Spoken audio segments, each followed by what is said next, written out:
Delirium, Chapter 5, continued. Earlier in the day, it rained, and the storm cooled everything off. Water evaporates from puddles in the streets, leaving a shimmering layer of mist over Portland. Above us, the sky is now a vivid blue. The bay is flat and silver, the coast like a giant belt cinched around it, keeping it in place. I don't ask Hannah where she's going, but it doesn't surprise me when she starts winding us toward Old Port, toward the old footpath that runs along Commercial Street and up to the labs. We try to keep on the smaller, less trafficked streets, but it's pretty much a losing game. It's 3:30. All the schools have been released, and the streets surge with students walking home. A few buses rumble past, and one or two cars squeeze by. Cars are considered good luck. As they pass, people reach out their hands and brush along the shiny hoods, the clean, bright windows, which will soon be smudged with fingerprints. Hannah and I run next to each other, reviewing all the day's gossip. We don't talk about the botched evaluations yesterday or the rumors of the invalids. There are too many people around. Instead, she tells me about her ethics exam, and I tell her about Cora Dervish's fight with Mina Wilkinson. We talk about Willow Marks, too, who has been absent from school since the previous Wednesday. Rumor is that Willow was found by regulators last week in Deering Oaks Park after curfew with a boy. We've been hearing rumors like that about Willow for years. She's just the kind of person people talk about. She has blonde hair, but she's always coloring it different streaks into it with markers. And I remember once on a freshman class trip to a museum, we passed a group of Spencer prep boys, and she said so loud one of our chaperones could have easily heard, "I'd like to kiss one of them straight on the lips." Supposedly, she was caught hanging out with a boy in 10th grade and got off with a warning because she showed no signs of the deliria. Every so often, people make mistakes. It's biological, a result of the same kind of chemical and hormonal imbalances that usually lead to unnaturalism, to boys being attracted to boys and girls to girls. These impulses, too, will be resolved by the cure. But this time it is serious, apparently, and Hannah drops the bomb just as we turn onto Center. Mr. and Mrs. Marks have agreed to move the date of Willow's procedure up by a full 6 months. She'll be missing graduation day to get cured. 6 months, I repeat? We've been running hard for 20 minutes, so I'm not sure if the heavy thumping in my chest is a result of the exercise or the news. I'm feeling more out of breath than I should be, like someone sitting on my chest. Isn't that dangerous?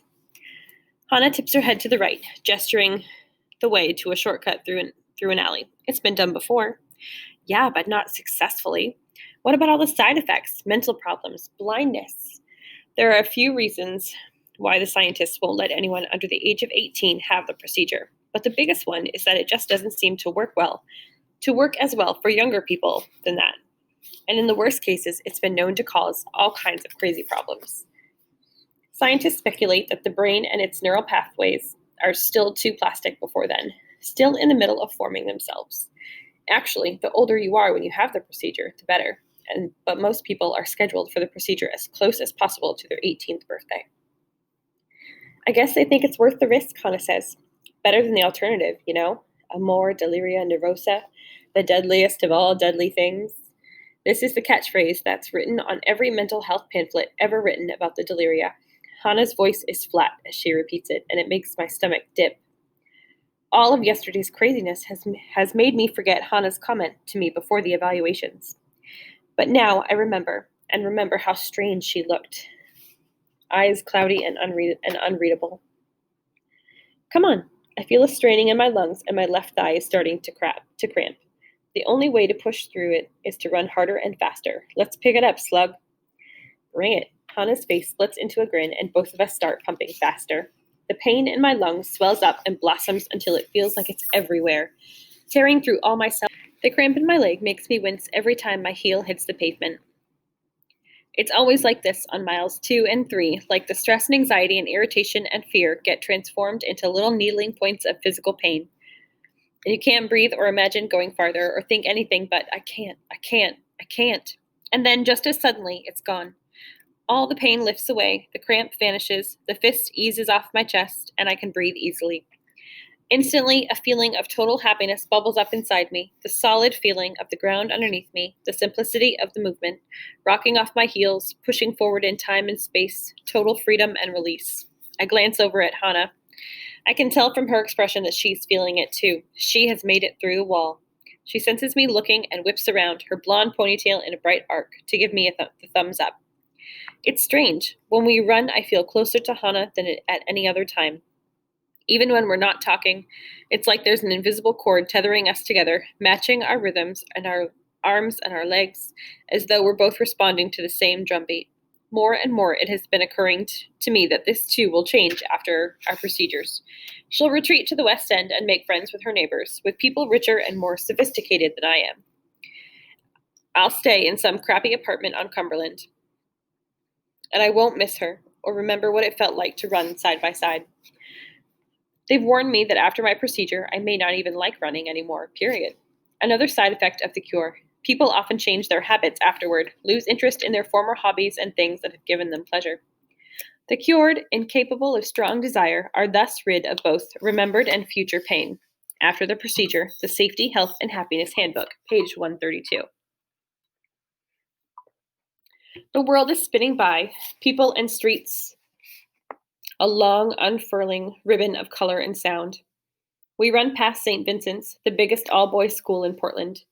A half dozen boys are playing basketball, lazily dribbling the ball around, calling to one another. Their words are a blur. An indistinct series of shouts and barks and short bursts of laughter, the way that boys always sound whenever they're together in groups. Whenever you only hear them from around corners or across streets or down the beach. It's like they have a language all their own. And for about the thousandth time, I think how glad I am that segregation policies keep us separate most of the time. As we run by, I think I sense a momentary pause, a fraction of a second when all their eyes lift and turn in our direction. I'm embarrassed to look. My whole body goes white hot like someone's just stuck me headfirst in an oven. But a second later, I feel their eyes sweeping past me, a wind latching on to Hana. Her blonde hair flashes next to me, a coin in the sun. The pain is creeping back into my legs, a leaden feeling. But I force myself to keep going as we round the corner of Commercial Street and leave St. Vincent's behind. I feel Hana straining to keep up next to me. I turn my head, barely managing to gasp out, "Race you." But as Hana pulls up, her arms pumping, and nearly passes me, I put my head down and lunge forward, cycling my legs as fast as I can, trying to suck air into my lungs, which feel like they've shrunk to the size of a pea, fighting the screaming in my muscles. Blackness eats the edges of my vision, and all I can see is the chain link fence that rises up in front of us suddenly, blocking our path, and then I'm reaching out and thwacking it so hard it begins to shake, turning around to yell, "I won!" As Hana pulls up a second behind me, gasping for breath. Both of us are laughing now, hiccuping and taking huge gulping breaths of air as we pace around in circles trying to walk it off. When she can finally breathe again, Hana straightens up, laughing. "I let you win," she says, an old joke of ours. I tow some gravel in her direction. She ducks away, shrieking, "Keep telling yourself that." My hair has come out of its ponytail, and I wrestle it out of its elastic, flipping my head down so I get the wind on my neck. Sweat drips down into my eyes, stinging. "Nice look." Hana pushes me lightly, and I stumble sideways, whipping my head up to swipe back at her. She sidesteps me. There's a gap in the chain link fence that marks the beginning of a narrow service road. This is blocked with a low metal gate. Hana hops it and gestures for me to follow. I haven't really been paying attention to where we are. The service drive threads down through a parking lot, a forest of industrial dumpsters and cargo storage sheds. Beyond those is this familiar string of white square buildings like giant teeth. This must be one of the side entrances of the lab complex. I see now that the chain link fence is looped on top with barbed wire and marked at 20-foot intervals with signs that all read, "Private property, no trespassing, authorized personnel only." "I don't think we're supposed to," I start to say, but Hana cuts me off. "Come on," she calls out, "live a little." I do a quick scan of the parking lot beyond the gate and the road behind us. No one. The small guard hut just past the gate is also empty. I lean over and peek inside. There's a half-eaten sandwich sitting on wax paper, a stack of books piled messily on a small desk next to an old-fashioned radio, which is spitting static and patchy bits of music into the silence. I don't see any surveillance cameras either, though there must be some. All the government buildings are wired. I hesitate for a second longer, then swing myself over the gate and catch up to Hana. Her eyes are lit up with excitement, and I can tell that this was her plan and her destination all along. "This must be how the invalids got in," she says in a breathless rush, as though we've been talking about yesterday's drama at the labs all this time. Don't you think? Doesn't seem like it would have been hard. I'm trying to sound casual about the whole thing. The empty service road and the enormous parking lot, shimmering in the sun, the blue dumpsters and the electrical wires zigzagging across the sky. The sparkling white slope of the lab roofs makes me uneasy. Everything is silent and very still, frozen, almost the way things are in a dream, or just before a major thunderstorm. I don't want to say it to Hannah, but I'd give pretty much anything to head back to the old port, to the complex nest of familiar streets and stores. Even though there's no one around, I have the impression of being watched. It's worse than the normal feeling of being observed in school and on the street and even at home. Having to be cautious about what you do and say, the close, blocked in feeling that everyone gets used to eventually. Yeah, Hannah kicks at the packed dirt road. A plume of dust puffs up, resettles slowly. Pretty crappy security for a major medical facility. Pretty crappy security for a petting zoo, I say. I resent that.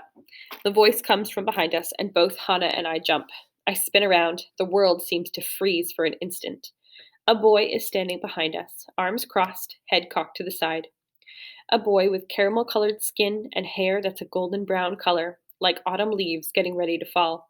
It's him, the boy from yesterday, from the observation deck, the invalid. Except he isn't an invalid, obviously. He's wearing a short sleeved blue guard's uniform over jeans, and he's got a laminated government ID clipped to his collar. I leave for 2 seconds to get a refill. He gestures to the bottle of water he's holding, and I come back to find a full fledged break in. I'm so confused, I can't move or speak or do anything. Hannah must think I'm scared because she jumps in quickly. We weren't breaking in. We weren't doing anything. We were just running, and we got lost. The boy crosses his arms in front of his chest, rocking back on his heels. Didn't see any of the signs outside, huh? No trespassing, authorized personnel only.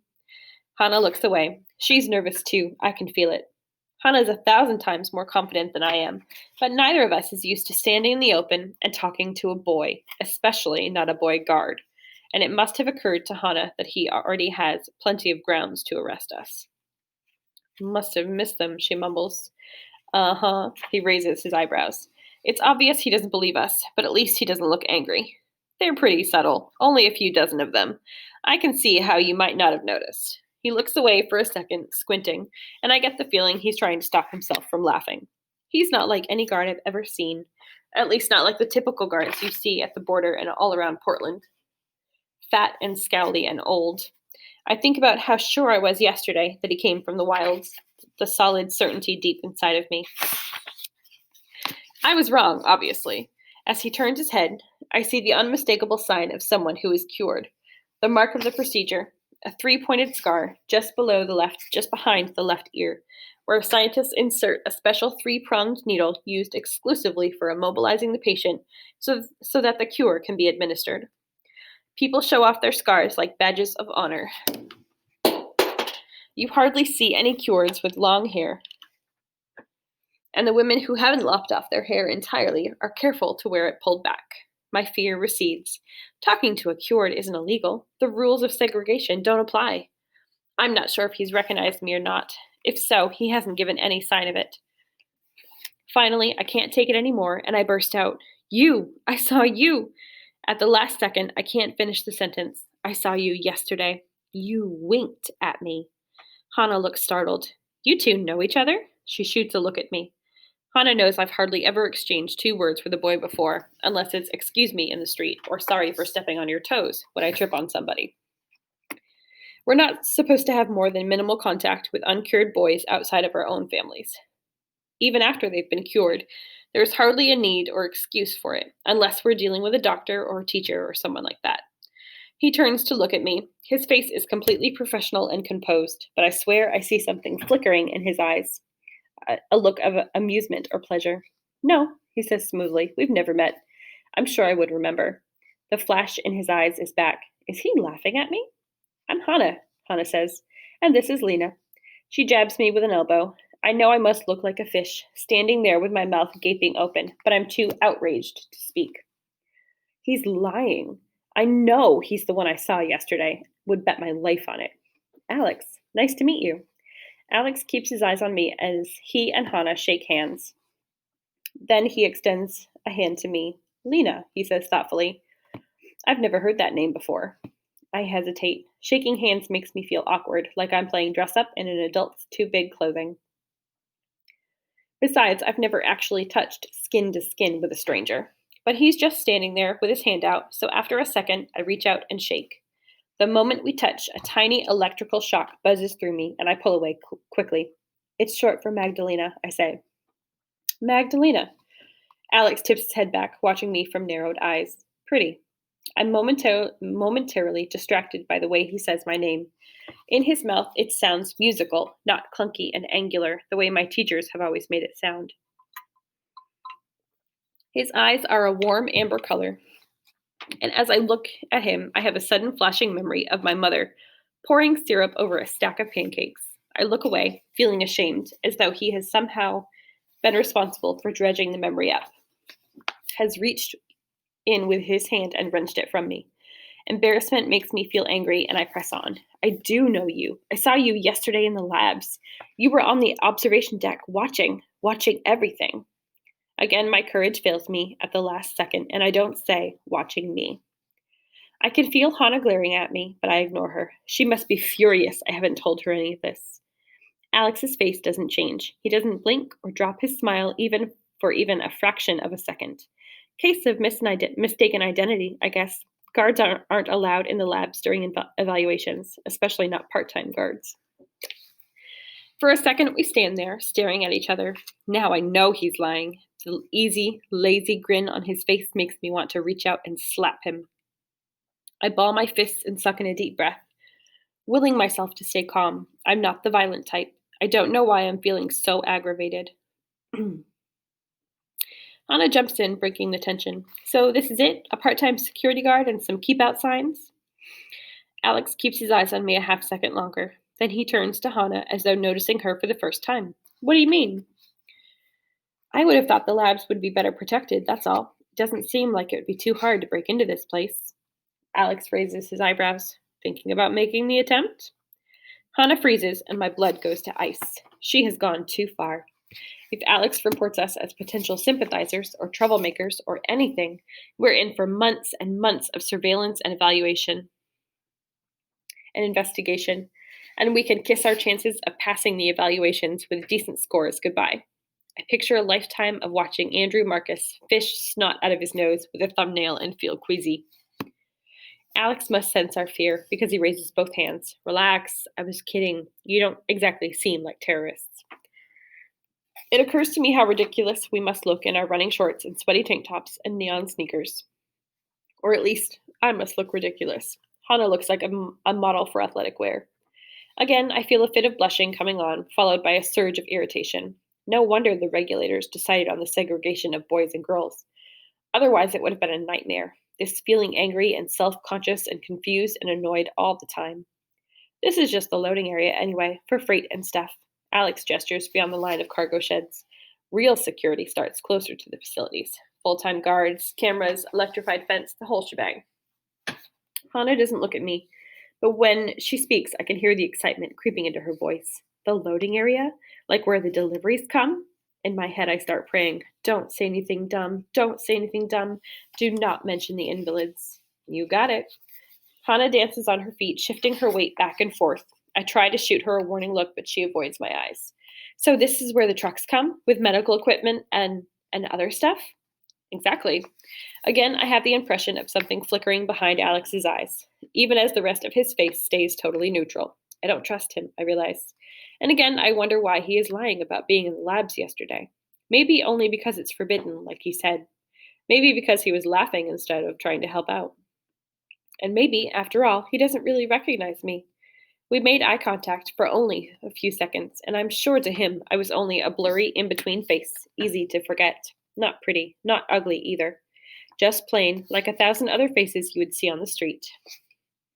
He, on the other hand, is most definitely not in between. There's something insane to me about standing in the open talking to a strange boy, even if he is cured. And though my head is whirling, it's like my vision gets razor sharp, making everything look ultra detailed. I notice the way a piece of his hair curls around his scar, like a frame. I notice his large, brown hands, and the whiteness of his teeth and the perfect symmetry of his face. His jeans are faded and belted low on his hips, and the laces in his sneakers are the weirdest ink color blue, like he has colored them in with a pen. I wonder how old he is. He looks my age, but he must be slightly older, maybe 19. I wonder, too, a brief, flitting thought, whether he's already been paired. But of course he has. He must have been. I've been staring at him accidentally, and he turns suddenly to look at me. I drop my eyes, feeling a quick and irrational terror that he has managed to read my thoughts. I'd love to look around, Hannah hints not so subtly. I reach out and pinch her when Alex isn't looking, and she shrinks away, giving me a guilty look. At least she doesn't start grilling him about what happened yesterday and get us thrown in jail or dragged through an interrogation. Alex tosses his water bottle in the air, catches it in one hand. Trust me, there's nothing to see. Unless you're a fan of industrial waste. There's plenty of that around here. He tips his head towards the dumpsters. Oh, and the best view of the bay in Portland. We've got that going for us, too. Really? Hannah wrinkles her nose, momentarily distracted from her detective mission. Alex nods, tosses the bottle again, and catches it.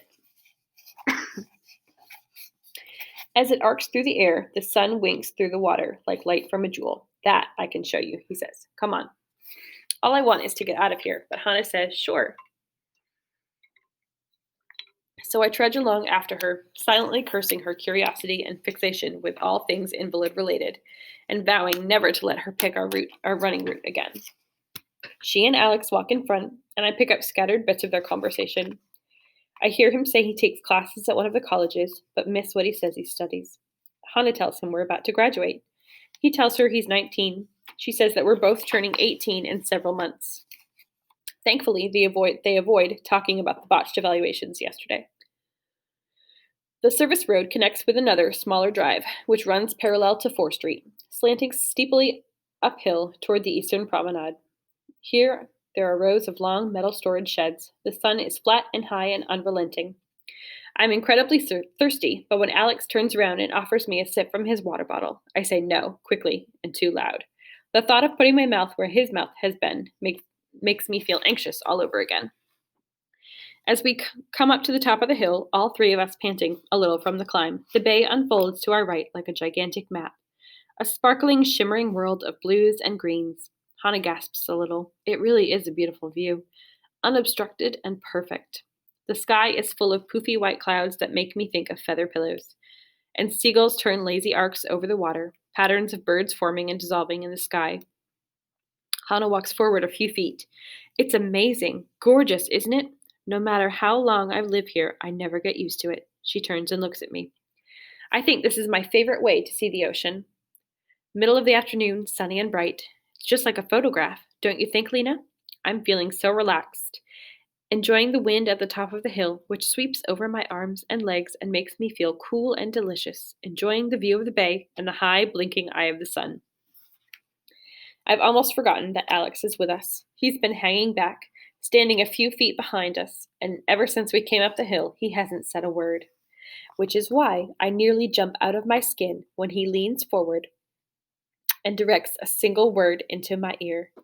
Gray. What? I whirl around, my heart pounding. Hannah turned back to the water and is going on about wishing she had her camera, and how you never seem to have anything you really need. Alex bent close to me. So close I can see his individual eyelashes, like perfect brushstrokes on a canvas portrait, and now his eyes are literally dancing with light, burning as though on fire. What did you say? I repeat. My voice comes out as a croaky whisper. He leans another inch closer, and it's like the flames seep out of his eyes and light my whole body on fire. I've never been this close to a boy before. I feel like fainting and running all at the same time, but I can't move. I said I prefer the ocean when it's gray.